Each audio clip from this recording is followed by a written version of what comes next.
लेकिन पूरा हरिद्वार में ईश्वर बसता है। इसकी एक एक बिल्डिंग से, एक एक पत्थर से लोगों की आस्था और याददाश्त जुड़ी हुई है। जो बचपन में आया था उसको याद आ रही, ये वाला भवन था, यहाँ रहे थे, इसके बगल में रहे थे। उन चीजों के साथ छेड़छाड़ हम नहीं चाहते। 20,000 लीटर तिल का तेल कहाँ लगा मेरी समझ में नहीं आया। तो ये प्रशासकों के द्वारा सरकार की लूट है।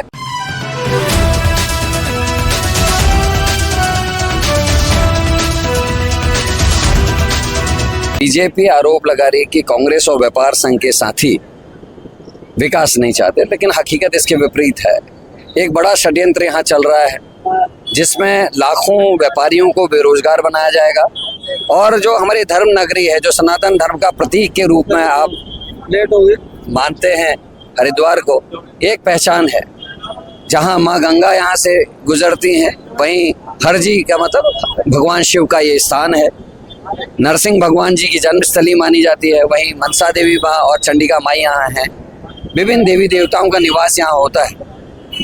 इसकी पौराणिकता, इसकी संस्कृति और इसकी भव्यता को छेड़छाड़ जो करने की कोशिश हो रही है, हम उसका विरोध कर रहे हैं। हमको बनारस की तर्ज में विकास नहीं चाहिए, जहाँ हजारों शिव मंदिरों को तोड़कर, जिनकी पूजा सैकड़ों वर्षों से वहाँ के पुजारी लोग कर रहे थे, जल चढ़ाते थे, अभिषेक होता था, पूजा होती थी, वो सब बंद करके, वो तोड़ के एक बिल्डिंग के अंदर उनको बंद कर दिया गया है। हमको वैसा विकास नहीं चाहिए। हमारे यहाँ, हमारे धर्म में ऐसे ही पूजा की जाती है। यहाँ तो पत्थर को भी लगा के उसकी पूजा करने लगते हैं। हम चाहते हैं कॉरिडोर आप बनाओ, लेकिन वो कॉरिडोर का जो विकल्प यहाँ के व्यापारियों ने, यहाँ के साथियों ने दिया है, जो अन्य से जाना वहाँ जाए। हमारी जो धर्म नगरी है, जो संस्कृति की नगरी है, जो माँ गंगा की नगरी है, आप उसके संग छेड़छाड़ क्यों कर रहे हैं? इस कॉरिडोर का जो इनका, हमने कहा डीपीआर दिखा दो, क्योंकि हमें पता है डीपीआर में लाखों व्यापारी बेरोजगार होने वाला है। यहाँ 500 साल से, 400 साल से लोग किराए पे हैं।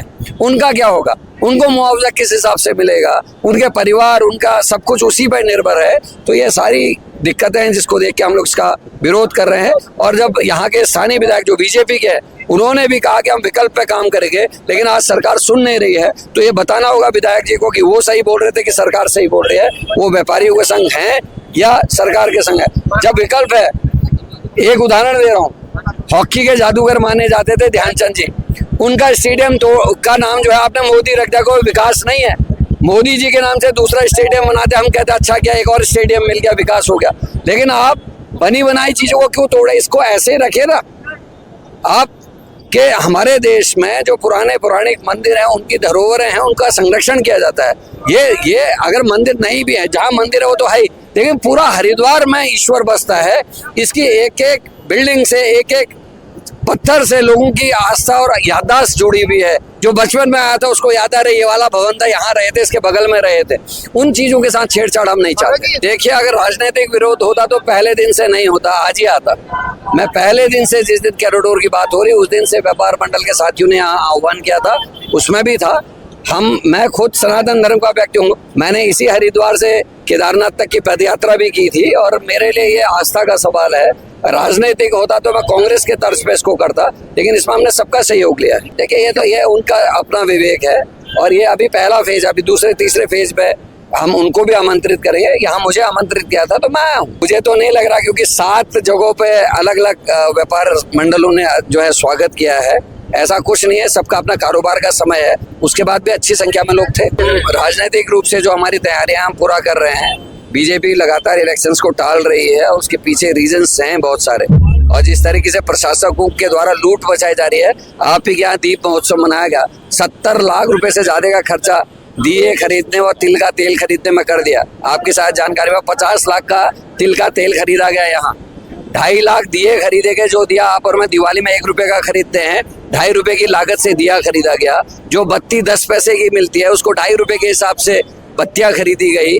और 20,000 लीटर तिल का तेल कहाँ लगा मेरी समझ में नहीं आया। तो ये प्रशासकों के द्वारा सरकार की लूट है और उसका विरोध भी हम कर रहे हैं। वही हमारी तैयारी है। निश्चित ही अगर सरकार ने प्रशासनिक इकाइयों का गलत इस्तेमाल नहीं किया, जैसे पिछले बार हरिद्वार के पंचायत चुनाव में किया था, वो अगर नहीं हुआ तो निश्चित ही कांग्रेस अच्छा प्रदर्शन करेगी। ये मैं कह रहा हूँ ना, ये राजनीतिक मंच नहीं था। हमने विधायकों को, या पार्टी के बड़े नेतृत्व को नहीं बुलाता है। मैं यहाँ क्योंकि पहले दिन से कॉरिडोर का विरोध करने के लिए इनके साथ शामिल था, इसलिए एज ए साथी इन्होंने मुझे यहाँ आमंत्रित किया है। आगे को जैसे जैसे आंदोलन बढ़ेगा तो मैं कोशिश करूंगा, चाहे बीजेपी, कांग्रेस, चाहे कोई है, किसी भी पार्टी के नेताओं को आमंत्रित करेंगे।